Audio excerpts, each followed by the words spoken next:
Hello, my name is Doug Dortch, minister at Captiva Chapel by the Sea. Thank you for joining me today for another weekly devotion.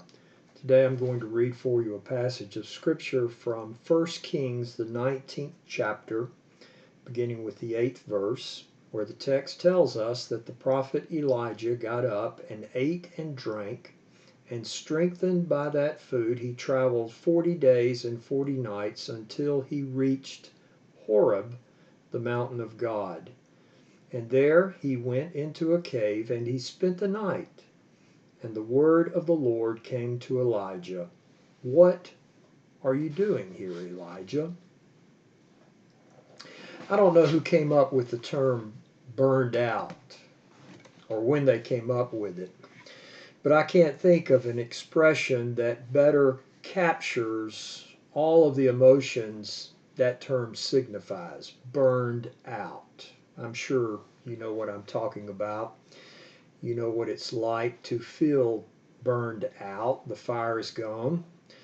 The passion is no longer present. You are exhausted and you're wiped out and you have nothing else to give. Burnout is most certainly an experience that I think every one of us has known at one time or another.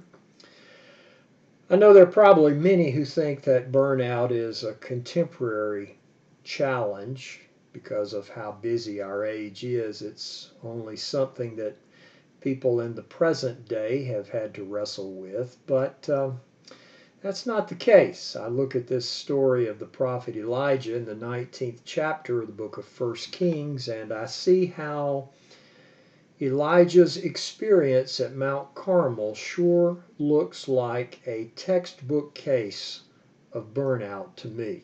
You know the story.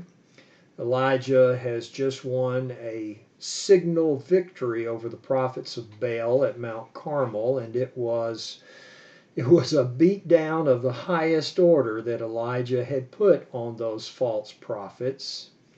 And no doubt, after their skirmish, Elijah was exhausted. It's understandable that he would have been. And yet, in spite of everything that he had experienced, the great victory that God had given him there, Elijah was afraid. He was afraid of Queen Jezebel, the wife of King Ahab. He learned that once he had defeated the prophets of Baal, that Jezebel was out to get him. And so Elijah flees.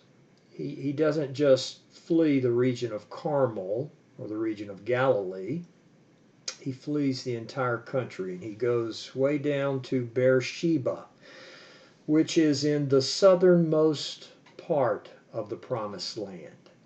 It'd be like somebody getting into a dust-up somewhere around Maine and deciding to go all the way to Captiva to remove themselves from the situation.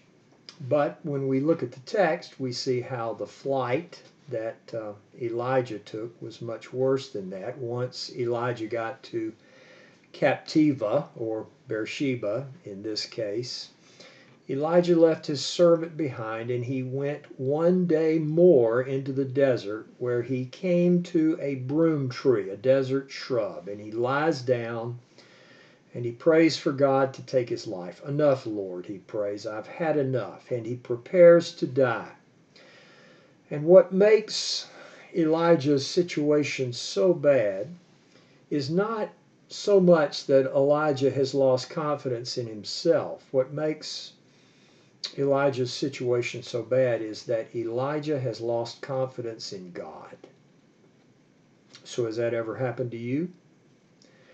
Have you ever lost confidence in God? I think in our more honest moments, most of us would acknowledge that we have. And it's not so much that we really doubted God as much as we doubted our understanding of what it was that God was calling us to do. And I think that must have been a good part of Elijah's struggle. God, I want you, I thought you wanted me to wipe out all of the prophets of Baal, and I did that. So why is Jezebel out to get me? I'm sure those thoughts were going through Elijah's mind. Did I miss you in some way, God? What surprises me most about this story of Elijah in the desert, miles and miles and miles away from God, where God had called him, is that God doesn't end up very sympathetic. He doesn't show any sympathy toward Elijah at all. In fact, God says to Elijah, "What are you doing here? What are you doing here, Elijah?" He asked that question 2 times of his prophet. God wanted Elijah to be in Carmel, but Elijah is in Beersheba. What are you doing here? Because as far as God was concerned, Elijah was way out of place. He was too far removed from where God had called him to be. And so I look at this entire story, and what I see is that none of us ever comes to a place of peace and contentment in life when we are any place other than the place God would have us to be. In other words, we speak a lot about the pitfall of being outside of the will of God, and certainly that is a truth that we always need to be mindful of, but it's just as important, this story is telling us, that we also be aware of the dangers of when we find ourselves outside the place of God.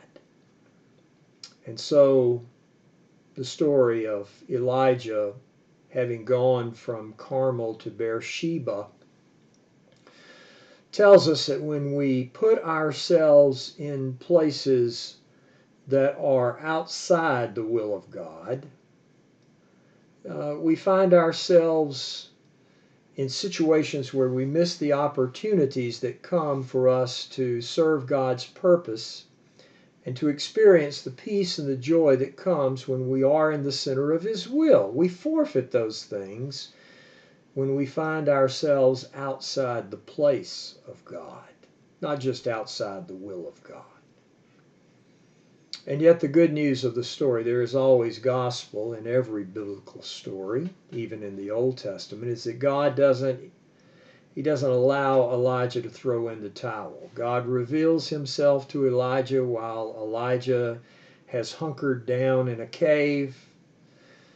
But notice, you know the story, God doesn't reveal himself to Elijah through these magnificent, thunderous natural events like God had done in the past. On this occasion, God reveals himself to Elijah in a still, small voice, which was for Elijah a reminder that God also shows up in power and majesty through the lives and words of those who work and speak quietly and unassumedly and dependently upon Him.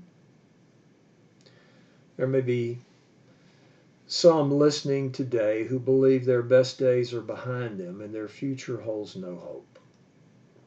That may be you. I may be talking about you. You may have tried to serve God in the past and your efforts met with failure. Maybe you expected too much of yourself so that when things didn't go according to your plan, you assumed that all hope was lost. But what the story of Elijah tells us is that hope is never lost, not when our hope is grounded in the choice that we make every single day of our lives to be faithful to whatever it is that God has given us to do, wherever God has commanded us to be. Because hope is not an emotion. We misunderstand hope in that respect. Emotions can't be trusted. Hope is not the same thing as optimism because, some of the situations that God puts us in are places that don't lend themselves to optimism. Hope instead is grounded in our willingness to commit ourselves to doing what God has given us to do in the place where God has called us to be in the face of whatever despair, disillusionment, and depression that we might be experiencing. Hope is based on our belief that God never gives up on us, despite whatever sense of failure may have come over us. There is much that God calls us to be about in the days ahead. And so it's a choice. Hope is a choice. It's choosing to obey God in a way that puts steel in our souls, and courage in our hearts, and determination in our spirits. Choosing to obey God moves us out of a place of self-pity and self-sorrow, and it takes us to a place where we can experience the joy and the abundance, the fulfillment of advancing the purposes of God. Because in the end, God never calls us to be effective. This is an important point. God never calls us as much to effectiveness as God calls us to faithfulness. So you may have given up on God's call in your life. God has not given up on you. Find your place in God's plan, and then follow it with all of the grace that God makes available through your faith in Jesus Christ. Only then will you know the joy and the peace of serving God and the fulfillment that comes, and a hope that by God's grace and with God's help will never, never, never burn out. Thank you for being with me today. I hope that you find your place in God's will and that you lean upon His grace in that place so that you can experience life in all of its abundance, the life to which Jesus is calling you to know. You have a great week, and I'll look forward to seeing you next week.